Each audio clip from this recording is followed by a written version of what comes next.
des maux de tête assez violents et périodiques. Et puis, à un bon moment donné, j'ai décidé d'aller voir un médecin dans une clinique. Et il m'a diagnostiqué l'hypertension. Bonjour et soyez les bienvenus à Destination Santé. Cette semaine, nous abordons l'hypertension, une maladie que l'on surnomme le tueur silencieux. 13 % de Québécois et de Québécoises en sont atteints. En fait, il y a 3 millions de Canadiens qui en souffrent. Ce sont des statistiques impressionnantes et pourtant, bien peu de gens savent exactement ce que c'est que l'hypertension et quelles sont les conséquences d'un mauvais traitement. Pour en discuter, nous avons rencontré le docteur Jacques de Champlain, qui est un spécialiste de renommée mondiale de l'hypertension. L'hypertension artérielle, c'est une condition dans laquelle la pression à l'intérieur du système cardiovasculaire est plus haute, plus élevée que la normale, c'est-à-dire la pression qu'il y a à l'intérieur du cœur, la pression qu'il y a à l'intérieur des vaisseaux. Alors, pour comprendre un petit peu pourquoi ça peut exister, il faut comprendre un petit peu comment la pression artérielle est déterminée dans le système cardiovasculaire. Et il faut imaginer que le système cardiovasculaire, c'est un circuit qui est connecté à une pompe, qui est le cœur. Et ce cœur a la propriété d'éjecter le sang à l'intérieur du système circulatoire par les vaisseaux sanguins pour distribuer le sang, l'oxygène dans les organes en périphérie. Alors, lorsque le cœur se contracte, par exemple, on peut regarder ici un cœur, c'est un muscle, tout simplement la même chose qu'un muscle ou un biceps. Oui.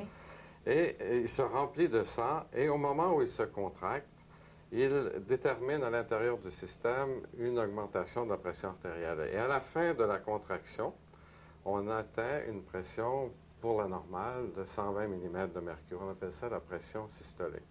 Alors, lorsqu'il a fini de se contracter, il se remplit à nouveau de sang. Et pendant cette période où il est inactif, la pression chute à l'intérieur du système cardiovasculaire parce que les vaisseaux sont élastiques. Ils absorbent la pression. Et juste avant la prochaine contraction, la pression a diminué à 80 mm de mercure pour les individus normaux. Et c'est ce qu'on dit à quelqu'un lorsqu'on dit qu'il a une pression de 120 sur 80. C'est la pression maximale sur la pression minimale. Cette pression-là, elle peut varier. Elle n'est pas fixe. Elle varie à chaque battement cardiaque.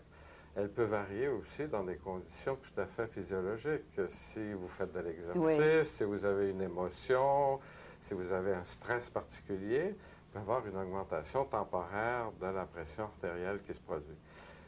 On parle d'hypertension artérielle soutenue uniquement quand cette pression est continuellement élevée. Et ceci se produit dans plusieurs conditions. Par exemple, le cœur peut battre plus fort, les vaisseaux peuvent être rétrécis, et à ce moment-là, la pression artérielle peut être maintenue à des niveaux élevés. Alors, cet appareil enregistre la pression artérielle pour chaque battement cardiaque. Alors, cet appareil qui est situé sur le doigt est un appareil excessivement sensible qui peut enregistrer chaque pression artérielle à chaque battement cardiaque. Et c'est pour ça qu'on peut voir qu'il y a une variation assez grande qui peut se produire entre chaque battement cardiaque. J'avais des maux de tête assez violents et puis je voulais savoir de quoi dépendaient mes maux de tête. On se fait toutes sortes d'idées. Oui. La digestion ou... mais pas nécessairement l'hypertension. Pas nécessairement l'hypertension. Disons qu'à mon âge, d'après les statistiques, il y a beaucoup de gens qui font de l'hypertension. Donc, ça m'a un peu plus surpris que ça. Dans la famille, est-ce qu'il y a une histoire d'hypertension? Pas vraiment une histoire d'hypertension. Il y a peut-être quelques membres de ma famille qui n'en font un peu, mais ma mère est décédée à 92 ans, puis elle n'en faisait pas. Elle n'en a jamais fait. Donc, c'était pas évident que c'était héréditaire. Il y avait peut-être les facteurs environnementaux, alors, là, qui pouvaient affecter votre tension artérielle. Probablement que c'est les causes principales. Parce que je suis sédentaire et puis je faisais pas beaucoup d'exercice. Puis mon alimentation, disons, j'aimais bien la bonne bouffe. Il y a des gens qui sont prédisposés à faire de l'hypertension? il y a des individus qui peuvent être prédisposés génétiquement à devenir hypertendus.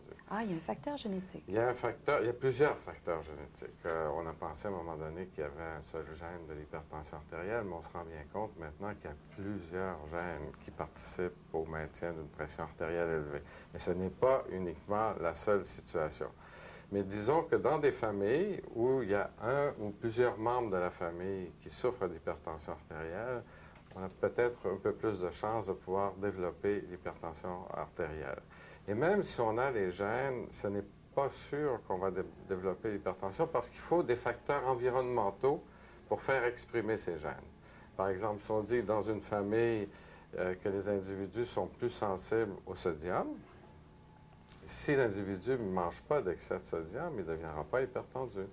Dans d'autres situations, ça peut être des individus qui sont plus sensibles au stress. Alors, si l'individu est détendu, calme, relaxé, il ne développera pas nécessairement une hypertension artérielle. Donc, il y a ce facteur génétique qui, on pense, correspond à environ 30 à 40 des cas d'hypertension. Pour ce qui est des autres, il y a peut-être 60 des gens dans lesquels on ne sait pas pourquoi l'hypertension apparaît. Ça peut être lié à des facteurs environnementaux, de toute évidence, que ce soit diététique, que ce soit de style de vie, ça peut conduire à une hypertension artérielle.